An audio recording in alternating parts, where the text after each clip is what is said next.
So our today's topic is hormonal influence on reproductive behavior. And इससे पहले previous video topic देखा था, उसमें हमने स्पर्म कंपटीशन को कंप्लीट करा था। एंड ये जो आज का हमारा टॉपिक रहने वाला है, ये लास्ट टॉपिक है फॉर द रिप्रोडक्टिव बिहेवियर। इसके बाद पेरेंटल केयर टॉपिक हम लोग स्टार्ट करेंगे in the ethology playlist. So now we are starting with hormonal influence on reproductive behaviour. ज़्यादा बड़ा टॉपिक नहीं है, तो स्टार्ट करते हैं। अब जो रोल होता है हार्मोन्स का रिप्रोडक्टिव बिहेवियर में, सबसे पहले जिन साइंटिस्ट ने इसके बारे में डेमोन्स्ट्रेट किया था उनका नाम था हैरिस एट ऑल। तो हैरिस नाम के जो साइंटिस्ट आए थे, हैरिस एट ऑल, तो इन्होंने 1948 के अंदर सबसे पहले बताया था या डेमोन्स्ट्रेट किया था कि क्या हॉर्मोन्स की ऐसी रोल प्ले होता है, हॉर्मोन्स क्या ऐसी चीज़ करते हैं रिप्रोडक्टिव बिहेवियर में एनिमल्स में, जो हमें जानना ज़रूरी है। सो उन्होंने क्या करा था, उन्होंने माइन्यूट क्वांटिटी की जो ईस्ट्रोजन होती है, फीमेल हार्मोन जिसको हम कहते हैं, उसको certain reasons of the brain of female cats के अंदर इंजेक्ट करा था या इम्प्लांट करा था, आप समझ सकते हैं। तो करा क्या है बेसिकली, कैट्स जो होती हैं, ये मैं कैट का फेस बनाने की कोशिश कर रही हूँ, वो प्रॉपर वे में बना दूँ। ओके, मोस्ट वे में हम कह सकते हैं कि थोड़ी बहुत कैट लग रही है ना। चलिए कैट मान लेते हैं इसको, फीमेल कैट, क्लोज इनफ है ना। तो फीमेल कैट के ब्रेन में इम्प्लांट किया था। क्या इम्प्लांट किया था और किसने किया था? हैरिस की बात कर रही हूँ, हैरिस एट ऑल की। उन्होंने इम्प्लांट किया था एस्ट्रोजन, जो कि फीमेल हार्मोन होता है एक तरह का, फीमेल हार्मोन। इन्होंने ये किया था। सो इससे जो कैट थी उसमें ये देखने को मिला कि उसके अंदर एक सेक्सुअल बिहेवियर इंड्यूस हो गया। तो it induced sexual behaviour in cats, sexual behaviour in cats, cats के अंदर सेक्सुअल बिहेवियर बनने लगा। और even though non breeding season चल रहा था कैट का, ब्रीडिंग सीजन नहीं था, लेकिन फिर भी उसके अंदर एक सेक्सुअल बिहेवियर इंड्यूस हो गया। तो in non breeding season, season नहीं था ब्रीडिंग वाला, लेकिन फिर भी इस हार्मोन की वजह से वो फीमेल जो थी कैट, फीमेल कैट थी, वो कैसी होगी, वो सेक्सुअल बिहेवियर उसमें देखने को मिला। और जो लेवल ऑफ एस्ट्रोजन था उसके ब्लड में, वो was well below the level normally required for sexual behavior। और यहाँ तक कि उसके ब्लड में पहले जो एस्ट्रोजन था वो इतना मतलब लो लेवल का था कि वो देख ही नहीं कोई मान ही नहीं सकता कि वो सेक्सुअल बिहेवियर के लिए रेडी भी हो सकती है। बट स्टिल सिर्फ एक एस्ट्रोजन को उसके ब्रेन में इम्प्लांट करने से इतने सारे चेंजेस देखने को मिले। तो ये हुआ एक्सपेरिमेंट जो कि हैरिस एट ऑल ने परफॉर्म किया था। सो सिंपली उन्होंने क्या करा था कि implanted minute quantity of estrogen, female hormone, into certain regions of the brain of female cats. This could induce sexual behavior in cats even though it was non-breeding season and the level of estrogen in the blood was well below the level normally required for sexual behavior।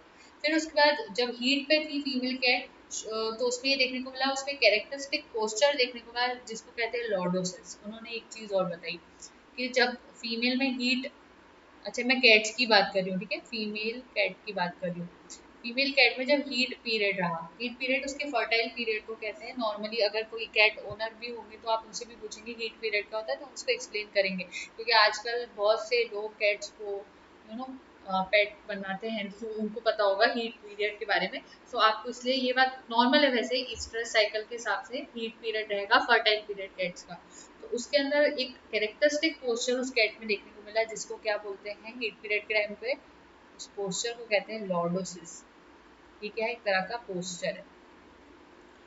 तो उसमें क्या होता है, rump is elevated, the tail deflected to one side and the hinder part making treading movements, I am sorry, treading movements, ठीक है।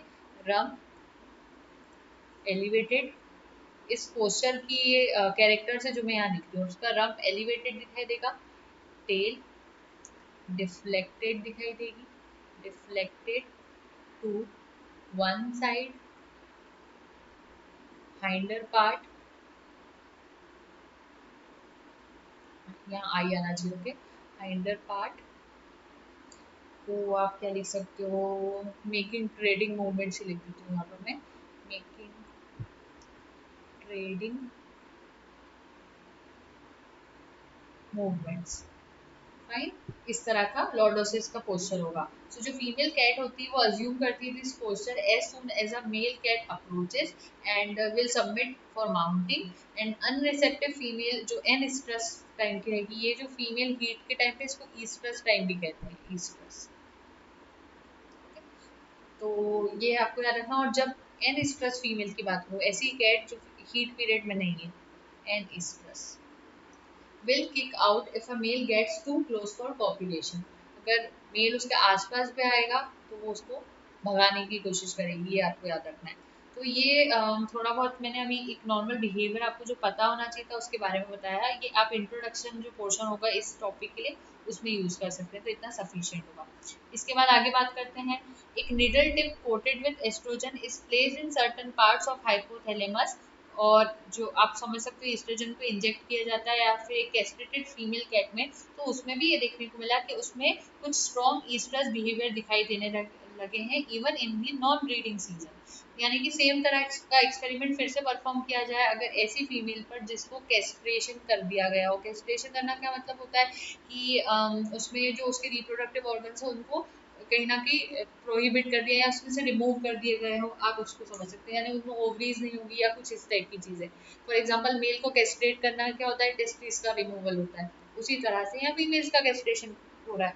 तो एक needle tip जो है कोटेड विद एस्ट्रोजन, उसको अगर certain parts of the hypothalamus, जो female cat होगी उसके हाइपोथैलेमस में इंजेक्ट करेंगे तो और कैसी कैट है, कैस्ट्रेटेड। तो जो जो पोर्शंस है मैं लिखती जाती हूँ क्योंकि अगर नहीं लिखे तो वो प्रॉपर पॉइंट्स नहीं बनेंगे। तो कैस्ट्रेटेड फीमेल, उसके अंदर हाइपोथैलेमस, हाइपोथैलेमस का याद रखना है, उसमें एस्ट्रोजन इंजेक्शन हो रहा है, एस्ट्रोजन का इंजेक्शन हाइपोथैलेमस में करा जा रहा है।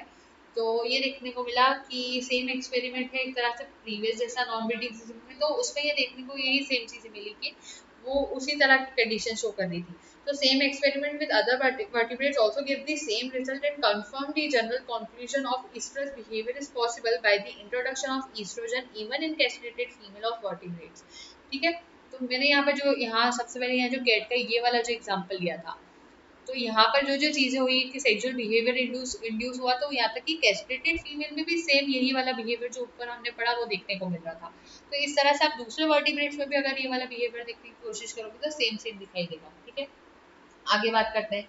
अब in absence of testes male hormone produce become absent. अब क्या होता है अगर मेल हार्मोन की बात करें, अब ये तो फीमेल्स की बात होगी, हम लोग मेल की बात करेंगे तो मैं अगेन यहाँ थोड़ा सा एडजस्ट कर देती हूँ पहले तो हमारे बोर्ड को। अब हम यहाँ पर लिखना स्टार्ट करेंगे।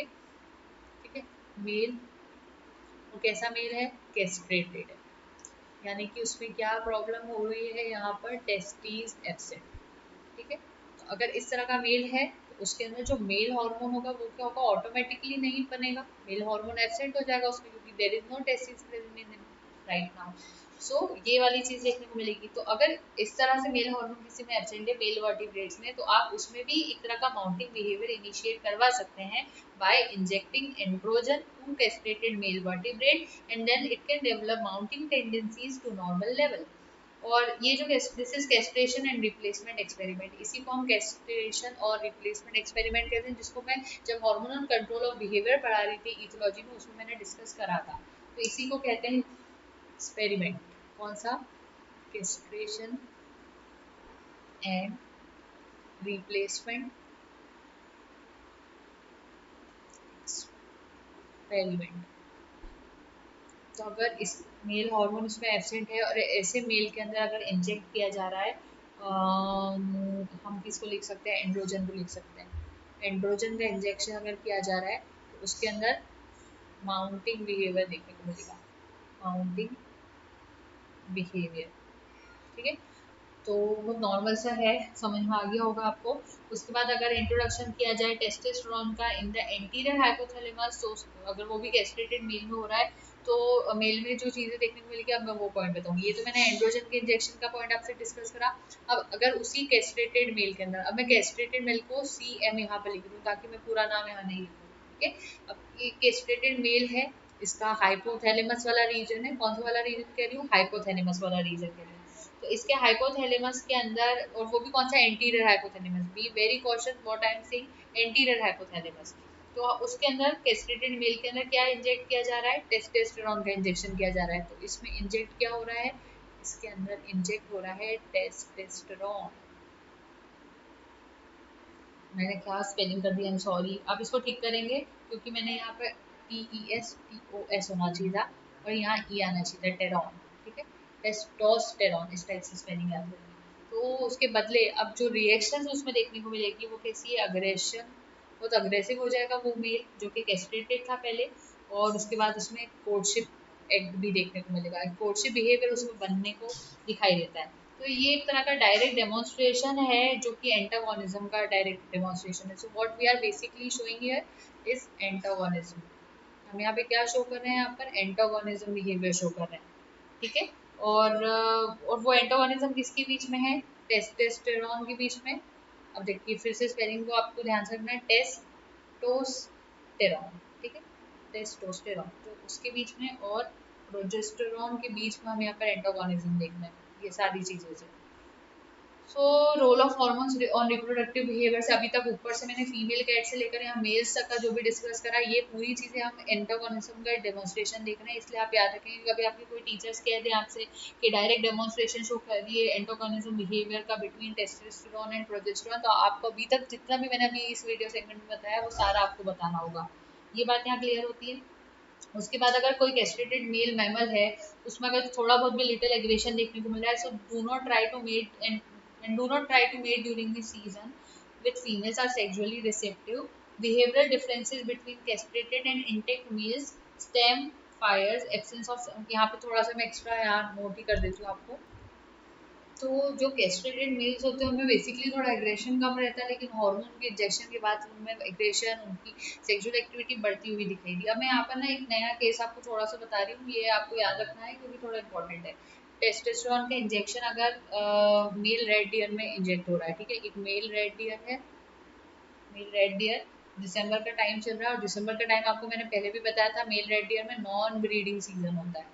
नॉन ब्रीडिंग सीजन, इस टाइम पे वो ब्रीडिंग परफॉर्म नहीं करते, लेकिन फिर भी अगर इस मेल रेड डियर में टेस्टोस्टेरोन का इंजेक्शन कर दिया जाएगा तो ऐसी कंडीशन में क्या देखने को मिलेगा ये आपको समझना है। तो उसके अंदर जितने भी एलिमेंट्स हो गए रटिंग पैटर्न के, ठीक है, रटिंग पैटर्न, रट बिहेवियर होता है ना, रटिंग पैटर्न बता चुकी हूँ इन सब चीज़ों के बारे में पहले भी प्रीवियस वीडियो सेगमेंट्स में। तो रटिंग पैटर्न जो होगा वो इनके अंदर बनने लगेगा with in a few weeks.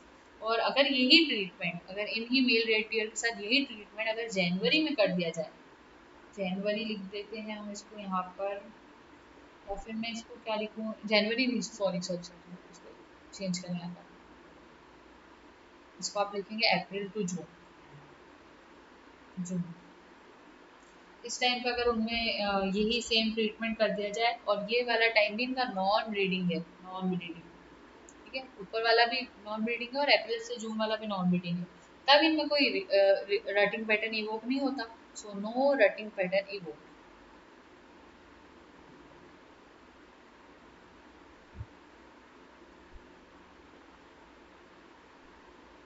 तो मैंने आपके सामने दो कंडीशंस दी, मेल रेड डियर है, सेम मेल रेड डियर है, उसमें टेस्टोस्टेरोन का इंजेक्शन अगर दिसंबर मंथ में हो रहा है जो कि नॉन ब्रीडिंग सीजन है, तो उसमें रटिंग पैटर्न इवोक हो रहा है। लेकिन अप्रैल और जून में अगर सेम टेस्टोस्टेरोन इंजेक्ट हो रहा है इसी रेड मेल डियर के अंदर नॉन ब्रीडिंग सीजन के टाइम पे, तो उसके अंदर कोई रटिंग पैटर्न इवोक नहीं होता। ये क्या सजेस्ट कर रहा है कि जो टेस्टोस्टेरोन हार्मोन होता है वो अगर इंडिविजुअल्स, खासतौर पे मेल रेड डियर के अंदर अगर इंजेक्ट किया जा रहा है different months of non breeding season में, तो कोई सेम रिस्पॉन्स जरूरी नहीं देखने को मिल जाए। तो ये वाली चीज़ है जो आपको एक कंसेप्ट था बताना जरूरी था। इसके अलावा गोनेडोट्रोपिन जो होते हैं वो ऐसे हार्मोन्स होते हैं जो कि पिट्यूटरी ग्लैंड से सिक्रीट होते हैं। ये जो भी सेक्सुअल एक्टिविटी होती है टेस्टिस और ओवरीज की अंदर की, उसको रेगुलेट करते हैं। अगर किसी ऑर्गेनिज्म में से पिट्यूटरी ग्लैंड का अगर रिमूवल कर देंगे तो मेल के अंदर ये देखने को मिलेगा कि उसका वो जो टेस्टिकुलर फंक्शन वाला प्रोसेस था वो कम हो जाएगा, उसमें रिडक्शन जो टेस्टिस के साइज में उसमें देखने को मिलेगा, और जो एक्टिविटी होगी टेस्टिस की वो भी कहीं ना कहीं डिटेन हो जाती है, रुक जाती है पिट्यूटरी के रिमूवल की वजह से। तो ये सारी बातें याद रखनी है। और बहुत सारे ऐसे मेमल्स होते हैं जो कि सिर्फ एक certain period of the year में ही ब्रीडिंग शो करते हैं, उसके अलावा उनमें ब्रीडिंग नहीं होती। और उनके अगर उस टाइम पे नॉन ब्रीडिंग सीजन के टाइम पर अगर उनको देखा जाएगा तो उनकी जो टेस्टिस रहेंगे वो रेंडर हो जाते हैं। तो सिर्फ एक ही टाइम पर वो एक्टिव होंगे, बाकी पूरे साल भर उनमें ऐसा कुछ भी देखने को नहीं मिलता। तो अगर ऐसे ऑर्गेनिज्म जो कि साल में सिर्फ उनके एक ही पर्टिकुलर टाइम पे उनमें ब्रीडिंग सीजन आता है, अगर ऐसे ऑर्गेनिजम्स को कुछ ट्रीटमेंट दे दिया जाए गोनेडोट्रॉफिन्स का, तो उनमें ये देखने को मिला कि उनमें इंड्यूस्ड ब्रीडिंग वाला प्रोसेस देखने को मिला। इससे ये डेमोन्स्ट्रेट किया गया कि जो ग्राउंड स्क्विरल्स होती हैं और जो अल्पाइन मार्मर्स होते हैं, उनके after the mating season in species में जो टेस्टिस होती है वो नॉर्मली रिसीड करती है into the abdomen and spermatogenesis ceases. Normal time पे इनकी अगर मेटिंग सीजन नहीं चल रहा है तो इनमें क्या होता है, इनमें स्पर्मेटोजेनेसिस की जो प्रोसेस होती है वो रुक जाती है। तो अगर ऐसे टाइम पर इनमें पिट्यूटरी गोनेडोट्रोफिन को इंजेक्ट करवा दिया जाए या फिर कोरियोनिक गोनेडोट्रोफिन को प्रेग्नेंट फीमेल्स के अंदर से देखा जाए, तो इन सब में ये देखा गया कि ये सारी प्रोसेसेस उनमें रिवर्स होने लगती है, यानी बदलने लगती है। उनके अंदर ओवरीज का इलार्जमेंट भी हो जाता है, टेस्टिस का भी इलाजमेंट देखने को मिलता है, इस तरह की चीज़ें देखने को मिलती है। तो ये सारी बातें, वैसे मैंने जो हार्मोनल कंट्रोल ऑफ बिहेवियर बताया था, तो उसमें मैंने उसको रिप्रोडक्शन से कनेक्ट करके ऑलरेडी बताया था, लेकिन जैसे कि हम अभी रिप्रोडक्टिव बिहेवियर पढ़ रहे हैं तो थोड़ा बताना ज़रूरी था, इसलिए सारी चीज़ें आपको बताती जा रही हूँ। और इनको अगर चाहो तो नोट ना भी करो तो चल जाएगा, क्योंकि इतना ज़्यादा इंपॉर्टेंट नहीं है। सिर्फ एक चीज़ को याद रखना, ये मैंने जो एक्स्ट्रा पॉइंट अभी अभी बताया आपको, ये वाला जो गोनेडोट्रोफिन्स होते हैं, ये कहाँ से रिलीज होते हैं, पिट्यूटरी से रिलीज होते हैं। तो कई बार पिट्यूटरी को रिमूव करके ये चेक किया जाता है कि गोनेडोट्रोफिन्स वाला रोल प्ले कैसा चल रहा है, ये सारी चीज़ें। तो गोनेडोट्रोफिन एक तरह का हॉर्मोन्स ही होते हैं बेसिकली। ठीक है। उसके बाद जो टेस्टिस होती है उनके अंदर इंटरस्टिशियल सेल्स पाए जाते हैं जो कि मेल हार्मोन एंड्रोजन बनाते हैं, ये भी आपको पता होना चाहिए। तो टेस्टिस में होती है इंटरस्टिशियल सेल्स, और इंटरस्टिशियल सेल्स जो होते हैं वो बनाते हैं एंड्रोजन्स, जो कि मेल हार्मोन होते हैं। ये हार्मोन्स बॉडी में स्टोर नहीं होते, ये रैपिडली डिस्ट्रॉय होते जाते हैं, देयरफॉर इनको कॉन्स्टेंटली प्रोड्यूस करना भी ज़रूरी होता है मेल्स के अंदर, उसको मेंटेन करना भी ज़रूरी होता है। ऐसा नहीं कि एक बार बन गए हार्मोन्स तो फिर नहीं बनना है, ऐसा नहीं होगा। उसको लगातार बनते रहना है बॉडी में और मेल्स में, और उसको मेंटेन करना भी ज़रूरी होगा। तो इनका प्राइमरी फंक्शन ये होता है कि ये डेवलपमेंट को स्टिमुलेट करते हैं, और जो मेल सेकेंडरी सेक्सुअल ऑर्गन्स की एक्टिविटी है उनको स्टिमुलेट करते हैं, और ये रिस्पॉन्सिबल होते हैं for the development of secondary sexual characters, जैसे कि swollen clasping digits of male frog, comb of cock. फिर उसके बाद जो गोनोपोडल अपेंडेजेस होते हैं कुछ विविपेरस फिशेस की, इन सारी चीज़ों को डेवलप करवाते हैं। तो इन हॉर्मोन्स का, ये जो एंड्रोजन का रोल प्ले मैंने आपको क्या बताया, जितनी भी सेक्सुअल एक्टिविटीज़ होती हैं, सेक्सुअल एक्टिविटीज़ से रिलेटेड उसमें होते हैं, और जो मेल के सेकेंडरी सेक्सुअल ऑर्गन्स होते हैं उसको डेवलप करवाने में हेल्प करते हैं। ठीक है। तो जो टेस्टिस होती है उसमें एक मेन सोर्स होता है प्रोडक्शन ऑफ एंड्रोजन्स का, जो कि आपको बता चुकी हूँ मैं। जो टेस्टिस रहेगी उसमें capacity of extracting less potent androgens रहती है फ्रॉम द सर्कुलेटिंग ब्लड, और फिर वो उसको कन्वर्ट कर देते हैं into the substance of increased potency. So the testes also possesses the capacity of extracting less potent androgens from the circulating blood and convert them to substances of increased potency। ये एक point था। अब progesterone के बारे में बात कर लेते हैं। जैसे ये मेल्स के बारे में हमने यहाँ पर बात किया, हम लोग प्रोजेस्टेरॉन की बात करेंगे तो पहले तो इसको एडजस्ट करना पड़ेगा।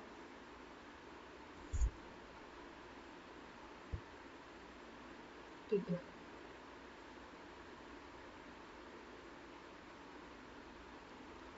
तो प्रोजेस्टेरॉन मेनली किस चीज़ से कंसर्न रहता है, मेमल्स की अंदर फीमेल्स में प्रेगनेंसी हार्मोन कहलाता है। जब फीमेल्स प्रेग्नेंट होती है तो उसके अंदर ये प्रोजेस्टेरॉन बहुत इंपॉर्टेंट होता है, यही मेंटेन करता है यूटेरस की वॉल को, जिससे कि वो बेबी को वहाँ पर डेवलप करने में हेल्प कर सके।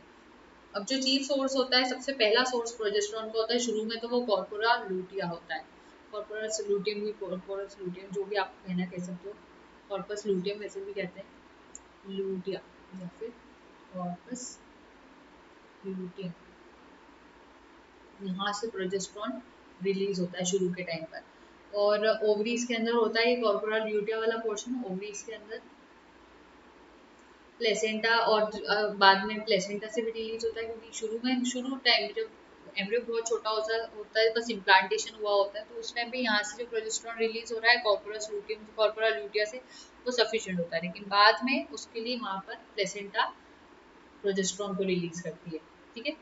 यानी कि 4 to 5 मंथ्स के प्रेगनेंट फेज में।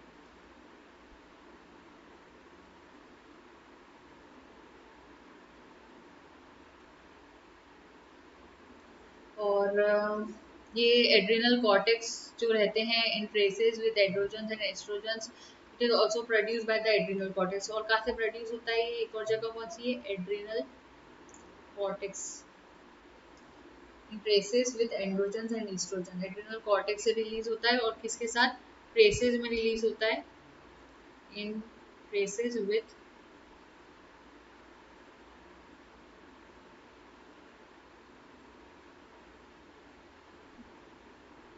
ठीक है। प्रोजेस्टेरॉन कभी भी बॉडी में स्टोर नहीं होता, वो भी डिसअपियर करता है rapidly from the blood. Female जो रहती है उसमें जो पिट्यूटरी ग्लैंड रहता है वो फॉलिकल स्टिमुलेटिंग हार्मोन का प्रोडक्शन होता है वहाँ से, जो कि ओवेरियन फॉलिकल्स को डेवलप करता है, इंटरस्टिशियल टिश्यूज को डेवलप करता है, constant increase in estrogen production के साथ। जो राइजिंग होती है एस्ट्रोजन के कंसंट्रेशन की ब्लड में, उससे ओवेरियन डेवलपमेंट होता है। उसी टाइम पर एफएसएच का प्रोडक्शन थोड़ा सा सप्रेस होने लगता है by the pituitary gland self. फिर उसके बाद सबसे शुरू में तो स्ट्रॉन्गली एनकरेजिंग यहाँ पर एलएच लिबरेशन प्रेजेंट होगा from the pituitary. Over a long period, estrogen suppresses LH liberation. LH liberated from the pituitary stimulates ovulation in many mammals and differentiation of corpus luteum, which produces progesterone. तो ये सब extra points है जिसको हम and में यहाँ पर to sum up लिख सकते हैं। बाकी जो इम्पोर्टेंट पॉइंट्स है वो पर इन 3 प्लेसेस में हमने मेंशन कर दिए। अब इसके अंदर आप लास्ट में एक चीज और लिखेंगे, in case of pregnancy the placenta of the developing embryo is activated in the presence of progesterone and proceeds to liberate substantial amount of chorionic gonadotrophin. जो HCG होता है, ह्यूमन कोरियोनिक गोनेडोट्रोफिन, जैसे आप जानते होंगे, उसी तरह से सिर्फ अगर उसका एक पोर्शन हटा दें हम ह्यूमन वाला, तो कौन सा पोर्शन बचेगा, कोरियोनिक गोनेडोट्रोफिन वाला बचेगा। तो यहाँ पर आपको ये भी याद रखना है कि प्लेसेंटा यहाँ पर जो फॉर्मेशन कर रही है वो किसका कर रही है, कोरियोनिक गोनेडोट्रोफिन का कर रही है। तो कोरियोनिक गोनेडोट्रोफिन जो रहता है वो जैसे कि आपको पता है प्रेग्नेंट फीमेल्स की यूरिन में भी प्रेजेंट रहेगा, ये सारी चीज़ें आपको याद रखनी है। So the activity of which very closely resembles that of pituitary LH, this gonadotrophin contributes to the suppression of production of both pituitary gonadotrophins, though its stimulation of greater gonadal hormone production। ये बातें आपको थोड़ी extra थी तो मैंने बता दी है। इसके अलावा जब प्रेगनेंसी का टाइम रहेगा तो उसमें एक इलेक्ट्रोट्रॉफिक हार्मोन भी होता है जिसको प्रोलैक्टिन कहते हैं। तो एक हार्मोन और फीमेल्स में आ जाता है, इसको क्या कहते हैं, इलेक्ट्रोट्रॉफिक हार्मोन। वैसे मैं बहुत जल्द एक फीमेल हार्मोन्स के ऊपर बहुत डिटेल वीडियो बनाऊंगी, उसमें मैं सारी डिटेल्स बताऊंगी, क्योंकि सिर्फ ऊपर ऊपर से कोई चीज़ पढ़ने से याद नहीं होती, हमें उसकी पूरी डिटेल्स में उसके बेसिक्स के साथ उसको पढ़ना चाहिए। तो इलेक्ट्रोट्रॉफिक हार्मोन प्रोलैक्टिन होता है, इस हार्मोन की वजह से क्या होता है, डेवलपमेंट ऑफ ब्रेस्ट देखने को मिलता है, एंड मैटरनल बिहेवियर, जो फीमेल्स में मैटरनल बिहेवियर जो रहता है वो भी इसी हार्मोन की वजह से देखने को मिलता है। ठीक है, तो कोई पूछता है अगर क्वेश्चन, क्योंकि जनरली ऐसे क्वेश्चन पूछे जाते हैं वाइवास में कि ये वाला अगर बिहेवियर है तो वो किस हार्मोन की वजह से आ रहा है।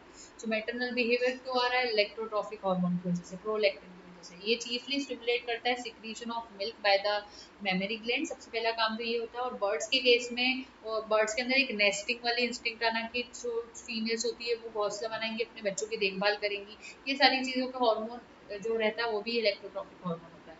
तो उसमें एक माँ वाली जो फीलिंग रह रही वो इसी वजह से आती है, आपको ये याद रखना है। प्रोलैक्टिन जो रहता है वो स्टिमुलेट एक चीज और करता है, enlargement and functioning of the crop glands in pigeons. Pigeons के अंदर जो क्रॉप ग्लैंड होता है, क्रॉप ग्लैंड, उसको भी डेवलप करवाता है। जैसे आपने सुना होगा पीजन्स मिल्क जिसको कहते हैं, वो क्रॉप ग्लैंड से रिलीज होता है, तो वो पीजन्स मिल्क कहलाता है। तो ये वाली बातें हैं।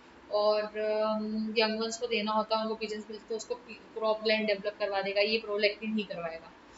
फिर उसके बाद एक और हार्मोन होता है, लास्टली एक हार्मोन और बता देती हूँ, ऑक्सीटोसिन। तो इसको, ऑक्सीटोसिन को बर्थ हार्मोन कहते हैं, याद रखिए उसको, बर्थ हार्मोन। कुछ साइंटिस्ट आपको पिटोसिन भी कहेंगे, इसको पिटोसिन भी कहते हैं, पर ठीक है, बर्थ हार्मोन मैमल्स में ठीक है। तो ये हेल्प करता है in the contraction of the uterine muscles, क्योंकि जिस टाइम पे पार्चुरेशन वाली प्रोसेस होगी तो यूटेरस में कॉन्ट्रेक्शंस जो हार्मोन लाएगा वो ऑक्सीटोसिन ही लाएगा। वरना अगर यूटेरस में कॉन्ट्रेक्शंस नहीं आएंगे तो वहाँ पे बेबी वहाँ पर डिलीवर नहीं हो पाएगा ऑर्गेनिज्म का। तो इसी वजह से contractions of the uterine muscles का काम भी ऑक्सीटोसिन ही करवाता है। इसके दो वेज होते हैं। पहला, ये फैसिलिटेट करता है एसेंट ऑफ स्पर्मेटोजोआ आफ्टर कॉइटस। सबसे पहले तो ये स्पर्मेटोजोआ का भी एसेंट मतलब जो हेल्प होती है, यानी कि शुरू में एक प्रोसेस होगी यूटेरस के अंदर स्पर्म्स का इंट्रोडक्शन करवाना। शुरू की प्रोसेस ये होगी स्पर्म्स इंट्रोडक्शन, तो ड्यूरिंग कॉइटस। तो अब ये वाली प्रोसेस में स्पर्म्स को ऊपर तक लेकर जाने के लिए भी यूटेरस की ही मूवमेंट्स यहाँ पर रिक्वायर्ड होंगे, सो दैट स्पर्म्स में इजी फेलोपियन ट्यूब। उसके लिए जो हार्मोन लगता है वो भी ऑक्सीटोसिन होता है। और दूसरी प्रोसेस ये होती है कि जो डिलीवरिंग होगी एम्ब्रियो की, सॉरी बेबी की, यहाँ बेबी को फीटस कह सकते हैं, चलिए फीटस कहेंगे हम लोग। फीटस को अगर डिलीवर करवाना है फ्रॉम द यूटेरस अगेन, तो अब डाउनवर्ड मूवमेंट्स के लिए यहाँ पर यूटेरस के मूवमेंट्स होना जरूरी है, जो कि कौन कॉज करेगा, अगेन ऑक्सीटोसिन ही कॉज करेगा। So first, it facilitates the ascent of spermatozoa after coitus, and second, delivering of the fetus.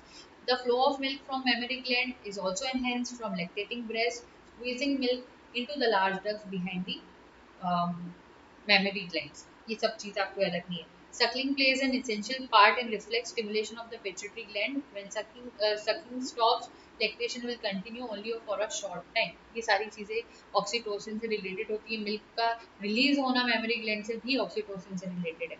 तो आप देख सकते हैं कि इन सारे हार्मोन्स की मदद से कितना ज़्यादा रिप्रोडक्टिव बिहेवियर जो था वो कंट्रोल हो रहा था। सारी चीज़ हमने पढ़ी। तो अभी तक शुरू से मैं जो रिप्रोडक्टिव बिहेवियर को बताते हुए आई हूँ यहाँ तक एंड तक। पहले मैंने थोड़े ग्रीन थंबनेल्स के अंदर उनको एक्सप्लेन करा था, देन हम लोग थोड़े ये ब्लैक वाले थंबनेल्स की तरफ आ गए थे, जो अभी लेटेस्ट में आपको इस पे दिखाई दिया होगा वीडियो पे।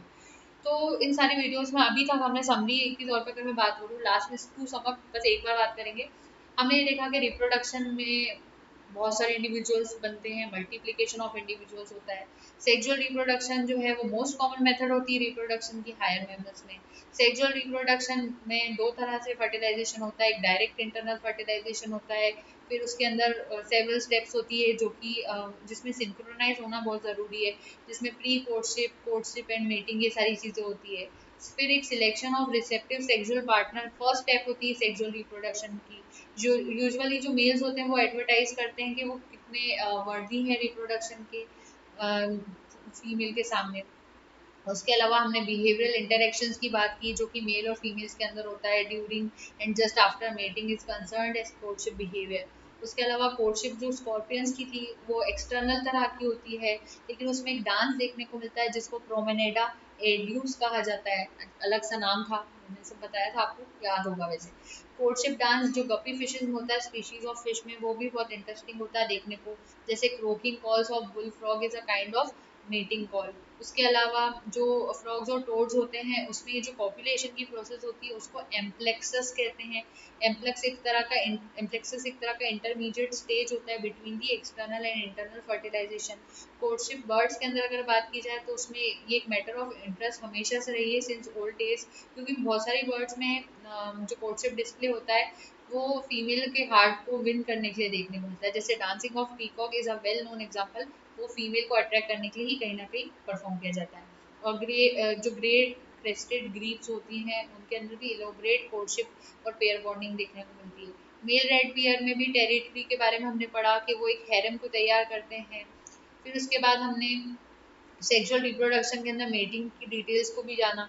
फिर उसके बाद हमने जैसे कि जो मेटिंग प्रोसेस होती है वर्टिब्रेट में सीरीज होती है, उसमें पूरी सप्लाई ऑफ मटेरियल के लिए, जिसमें एक्सटर्नल इंटरनल फर्टिलाइजेशन हो सकता है फिशेस के अंदर, जैसे गप्पीज, प्लेटीज, गैम्बूसिया। इन सब में गोनोपोडियम जो रहता है उसकी मदद से स्पर्म्स को ट्रांसफर किया जाता है फीमेल के अंदर। मेल शार्क जो रहते हैं वो grasp करते हैं hind edge of the female's pectoral fin, turning her on his back and insert claspers to the uh, body of female and so that sperms may be entered into her। ये सारी चीज़ होती है। Sperm competition जो होता है वो अलग अलग तरह से हो सकता है। जैसे बहुत सारी स्पीशीज में मेटेड फीमेल जो रहती है उनको स्टॉप करने के लिए उसमें कहीं ना कहीं सीडिंग वाला प्रोसेस रहती है, जो अभी हमने थोड़ी देर पहले पढ़ा था इससे पहले वाले वीडियो सेगमेंट में। उसके बाद कोर्टशिप जो रहती है प्राइमेट्स में वो बेस्ड होती है ऑल्फेक्शन और टेक्टाइल कॉन्टेक्ट पे। ज़्यादातर मेल्स और फीमेल्स के अंदर ये सारी पोस्चर्स ऑफ अपीजमेंट देखने को मिलती है, जिसपे वो एक दूसरे को डिस्प्ले करेंगे their bodies. Common act in primate जो कि रहता है। उसके अलावा ड्यू कोर्स ऑफ इवोल्यूशन में मेटिंग सिस्टम जो रहता है वो step by step simple external fertilization से कॉम्प्लेक्स इंटरनल फर्टिलाइजेशन की तरफ आया होगा। ऐसा इवोल्यूशन में माना जाता है कि पहले चीज़ें सिंपल एक्सटर्नल फर्टिलाइजेशन हुई होगी, बाद में वो बदल कर कॉम्प्लेक्स इंटरनल फर्टिलाइजेशन बन गई होगी। सेक्सुअल सिलेक्शन बहुत सारे मीन्स से होता है, जैसे कि लेग डिस्प्ले उसमें एक इम्पॉर्टेंट मेथड है सेक्सुअल सिलेक्शन का, जिसके ऊपर एक पूरा होल वीडियो सेगमेंट था जिसमें हमने यही पढ़ा था। इन्फ्लुएंस ऑफ हॉर्मोन्स को लास्ट में हमने देखा सेक्सुअल बिहेवियर में, जो बहुत इंपॉर्टेंट एस्पेक्ट होता है सेक्सुअल रिप्रोडक्शन का। और इस तरह से पूरा रिप्रोडक्टिव बिहेवियर टॉपिक हमारा कंप्लीट हो जाता है। नेक्स्ट वीडियो सेगमेंट से we will be starting with the parental care for the organisms, जिसमें एम्फीबियंस फिशेस सभी होते हैं, तो वो रहेगा। और यहाँ हमारा आज का वीडियो सेगमेंट कंप्लीट होता है। So thank you so much and don't forget to like share and subscribe. Happy learning.